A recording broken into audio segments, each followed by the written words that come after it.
All right, people. I'm ordinarily not appearing in the beginning of videos, but I'm giving the fair use warning to any copyright trolls at 60 minutes. This will be fair use par excellence. I've got to show you this right now.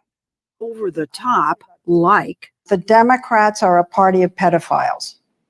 I would definitely say so. They support grooming children. They are not pedophiles. Why would you say that? Democrats. This is what you call, this is the argument tactic called, come on. It's the Peter Griffin argument. Come on. They're not. Why would you say that? Because they are. No, they're not. Come on. But it gets better. It gets better. Democrats support, even Joe Biden, the president himself, supports children being sexualized and having transgender surgeries. Sexualizing children is what pedophiles do to children. Wow. Okay. That's also called the Homer Simpson rebuttal. But you got to see that face. If this does not become a meme, I have failed in my attempt to make a meme. And having transgender surgeries. Sexualizing children is what pedophiles do to children. Wow. Okay. I mean, and now that I think about it, that oddly enough looks like that famous meme that they made of Trump. Wow. Okay. Great. First of all, was it a debate, Leslie, or was it a question? Did you not like the answer to that question and that's the best rebuttal that you had? Well, glorious. Let me move my head to the side here. No, not that way. This way. Just so everybody doesn't make any phallus jokes. This is a piece of driftwood that I got at a river. And so that everybody can make the phallus jokes. I did get it because it looked like a phallus. But it's also a beautiful piece of driftwood because Viva, in my spirituality and my Zenness, is I'm into Zen. Now, some of you are asking, why are we not talking about Trump? We are living in the day when they are going. I don't know if they're going to do a perp walk. I don't know if he's going to be in cuffs, but we're living in the day where they're going to actually arrest. They're going to arrest in a former president, potential future president. Not much different than the corruption that we saw in Brazil. Not much different than the corruption we saw in Russia, right? And they're only going to do it once, people. They're only going to do it once. But some of you might be asking, why on earth are we not talking about it? It's going to be on all day, peeps. And the guest for today is someone who's busier than any normal 16 or 17-year-old person. I was going to say kid, but I think that's demeaning because this kid's far beyond a kid. This gentleman, this young man, is busier than most 16 or 17-year-olds typically are. And you may or may not have heard of him. If you have heard of him, you're going to want to watch this. If you haven't heard of him, you're going to want to watch this. We're going to start in Canada. I've got about an hour with him, maybe a little less than an hour. He's going to explain what's going on in Canada, what happened to him. And then when he goes to yet another appointment, then we're going to talk Trump. All right. His name is Josh Alexander. For those of you who don't know, the headlines are that he was arrested for saying that there are only two sexes or two genders. There's nuance to that. It's like, that guy out of BC saying he was arrested for misgendering his kid. And there's a little more to it. Not that it attenuates the absurdity, just that it will allow those who want to say, it's not what you think it is, therefore stop saying that, to say that. But the more you know, the more you know. So I'm going to bring on Josh Alexander. You may have seen him on Tucker Carlson. We luckily have more than 3 minutes to delve into this story. 3 minutes is not enough for anything. No shade on Tucker. Just, I love this format. So we're going to bring him in. We are live on Rumble. Let me just make sure that we are currently good and live on Rumble. We are. We are also currently good and live on Locals, where I will be going after the Rumble. We're going to be going to Rumbles at some point today. And that's it. Okay. Without further ado, let us bring in the man of the hour, Josh Alexander. 3, 2, 1. Booyakasha. Josh, how goes the battle, sir? Not too bad. Yourself? Not bad. I see you're wearing one of them Trump-inspired Save Canada hats. Okay. Look, before we get into the details of the story, for those who don't know, 30,000-foot overview, who are you and have you turned 17 yet? Yeah, actually, I just turned 17 last week, I believe. I guess the quick summary would be I started activism kind of when I was 14 years old. The COVID-19 restrictions were beginning. and something seemed off. Even at 14 years old, I could tell that it was being manipulated and corrupted, and it was just typical crisis corruption. So I started organizing student walkouts and some protests, and there's a lot of backstory behind that, but I can't get into all of it immediately. But yeah, I was the leader of the high school walkouts against mandates and online learning across Canada. And anyways, I ran into some issues with the school board there. And I was in the public board at the time, and they were suspending me. The cops kept getting called to my school, and all in all, I ended up graduating. I graduated grade 10, and at the beginning of grade 11, I decided to switch to the Catholic board. Hopefully, I was hoping that the Catholic board would align more so with my Christian beliefs, and I maybe have a bit of a fresh start after a rather dramatic couple of years in high school. But anyways, that's not how it ended up going. I switched to the Catholic board, and I was informed by female students, some of my peers, that males were using their washrooms, and they were uncomfortable and concerned about this. However, I mean, in our day and age, it's a very controversial topic, and nobody wanted to talk about it. So I decided to voice my opinion on it and kind of voice their concerns. And this came up in a classroom format. It also came up in the office. I was labeled, the typical racist, sexist, homophobic bigot. I got the whole list you get from the left wing whenever you proclaim the truth. But I just continued to give my message respectfully. I directed my message at the school board rather than the individual students who were violating the females' privacy, because I also recognize that it's not necessarily a boat that they were naturally put into. Their parents and the system encouraged them into it and confused them, and I have a level of sympathy for them. So I had a message directed at the board. We organized a protest, and I was met by quite a few counter protesters. Long story short, I got suspended, and then I was welcomed back under certain conditions, which I didn't agree to. The conditions were that I wasn't allowed to speak to certain students. I was permanently banned from math class and religion class, and there's a couple others, but I didn't agree to them. And in response to that, they decided to give me an exclusion order. And when I decided that the exclusion order was a violation of my freedoms, and I felt that I would be condoning a discriminatory act by abiding by it and complying with this exclusion order, I decided to return to school, and that's where I was met by Ontario Provincial Police and arrested. Okay, we're going to unpack actually all of that in the detail that's going to allow people to not make sense of it, but at least to understand how this happens in a Kafkaesque world of insanity. Just to back it up straight to the beginning, if I may ask, how many siblings do you have in your family? I have 3 siblings. 3. So there's 4 kids. Yeah. Born and raised religious, or did you discover religion, I guess, as an adolescent? Well, I mean, I was raised in a evangelical church. I grew up in that environment, but in the end, it was my decision, and I've chosen to follow Christ, and that's the path I'm on right now.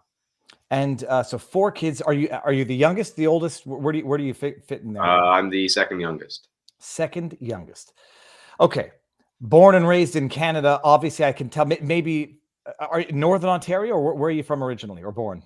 I'm from well, not quite Southern Ontario, but around Ottawa. And I was in the States briefly. I'm a dual citizen. I was in Arizona, and then I came back here, and I've been here most of my life. Okay, very, very interesting. Now, when I was in high school and when I was your age, I was a royal pain in the ass. Some would say probably retrospectively that I suffered from oppositional defiance disorder. When I discovered religion, it wasn't out of a sincere belief of religion itself per se, but it was more motivated by pissing off the school that I was at. It was a private non-Jewish school. So I discovered by wearing not just a kippah, but like one of those Moroccan kippahs that go down on your head. I could piss off the administration. And so my act of defiance, though noble in principle, was actually probably more motivated by rebelliousness than sincere belief. When was the first act of opposition that you took as a teenager? Like, what was the first step where you said, I'm rebelling? And was it a sincere rebellion or the novelty of rebelling against authority? So I was actually, I guess I skipped a step. I was homeschooled up until grade 7. So I only entered the public system partway through grade 7. So I guess it would have been there that I first kind of contested the school on the national anthem. They had been playing a very disrespectful anthem. And I mean, I was successful. We sort of campaigned to get a more respectful anthem in the building, and that we were successful at that. But that wasn't very controversial at the time. That was just me deciding to voice my opinion on something publicly. But I don't even know. There's been so much over the years because the education. Were you a rebellious kid? If you're homeschooled, I guess you can't rebel against the administration without rebelling against your parents. But I mean, what's that like? We have stereotypes as to what's that like. Are you a homebody? Were you a rebellious kid even as a homeschooler? No, I wouldn't. I was never a rebellious kid by my own standards. When you look at the world today, I mean, just being a Christian and upholding your values means you have to be rebellious. The whole stereotype of rebellion has completely changed just within a couple generations, and so it really depends how you define rebellious. I was never a problematic student. I mean, I won the citizenship award in my elementary school after only being there for 2 years. So it wasn't like I was in trouble for any misbehavior. It was just controversial topics that I would voice my opinions on. So you're homeschooled. When do you get into the public system as relates to temporally the lockdowns and COVID? I would have joined 1 year before, I believe. Okay. I would have joined. So I joined the school partway through grade 7. And then it was just past halfway through grade 8 that the restrictions started to affect us. What were the Well, tell us what the restrictions were like. This will help explain your second act of rebellion. But what was that life like for a 15-year-old kid?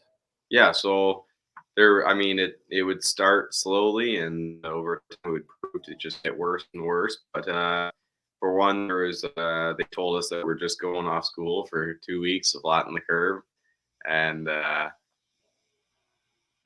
it ended up being a lot longer than that. We did some online learning, and then I don't even it's really messed up. There's been so much action and chaos the last couple of years. It's hard to keep track of everything that happened, but it went from online learning to in person again briefly. I believe it was at the beginning of my high school. Yeah, from the end of halfway through grade 8 till the beginning of high school, I had no in-person learning. And then in the beginning of high school, we had to wear masks and socially distance and all these crazy rules, which proved to be an issue from my first 15 seconds in high school. Okay, very interesting. And so when school goes, what sort of proactive protest did you do for the COVID measures once you went back to school? Yeah, so I mean, I didn't want to make too much of a deal out of it at the start. I guess I would have been 14 at the time. My goal was to just get through high school, but it started to become more of an issue over time. There was too much of a stigma from staff members towards myself, and it proved to be a bit of an issue. There's also some other topics of debate that were going on in the building at the time. For instance, the Canadian flag was at half mast for 6 months, I believe, and this was a violation of the flag code. I felt it was disrespectful, and so myself and some of my crew, who now make up Safe Canada, were running out of the school every single day and raising the flag, and then they would lower it and we would raise it and they would lower it. And anyways, this went on for months.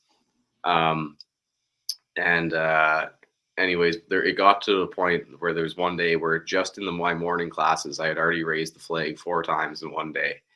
And anyways, I hear him get called over the PA and they're calling me down to the office. And so I run out the back door, I sprint towards the flag, and I see the principal coming around the corner. It was a race for the flag, and I won, and I got the flag up, and my hand was all bleeding, and walked towards the door, and they tell me I need to put on a mask and stuff. I said, sorry, I can't, I'm wounded.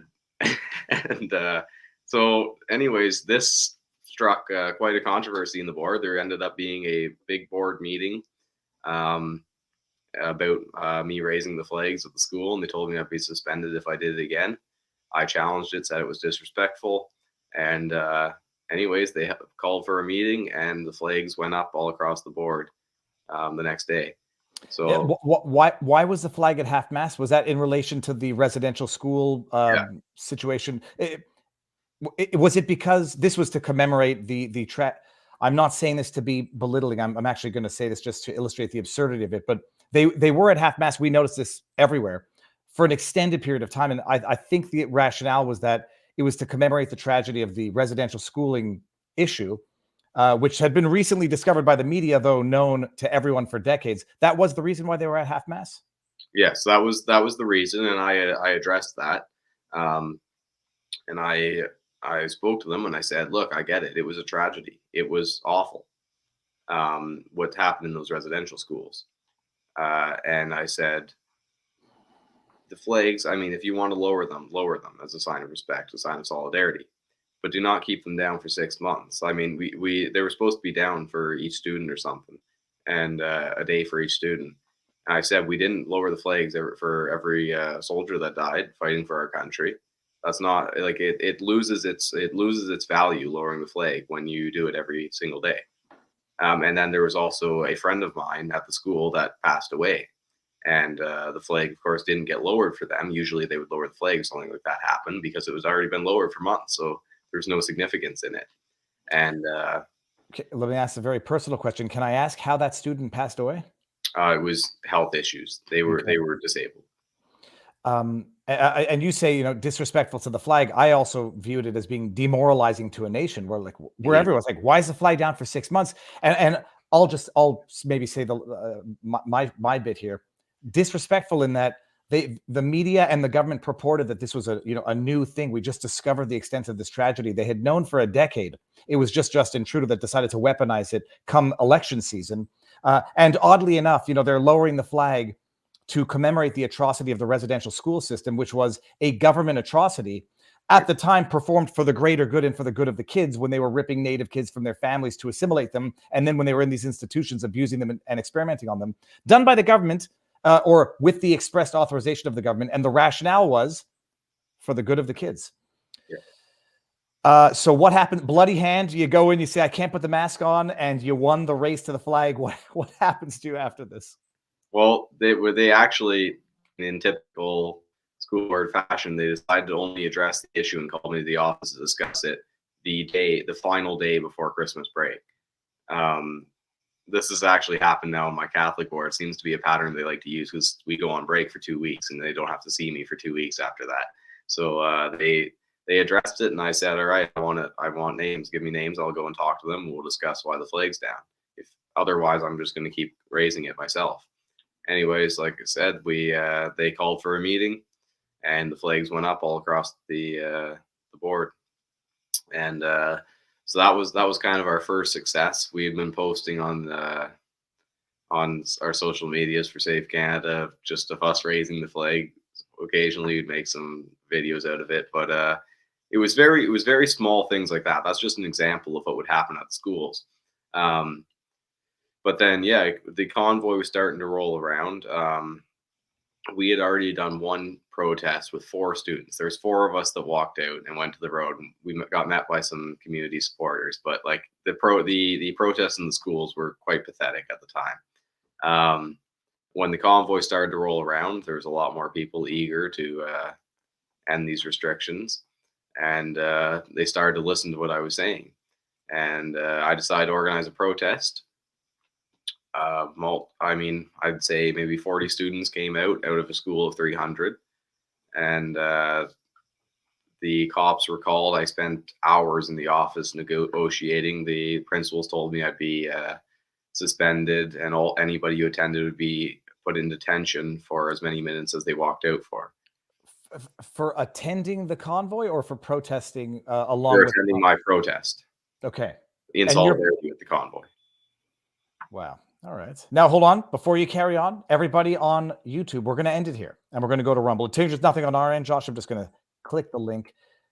We're going to go over, and not because we're going to have a conversation that we can't have on YouTube, just because. And I'll post the entire interview on YouTube tomorrow. So we are going to end on YouTube in 3,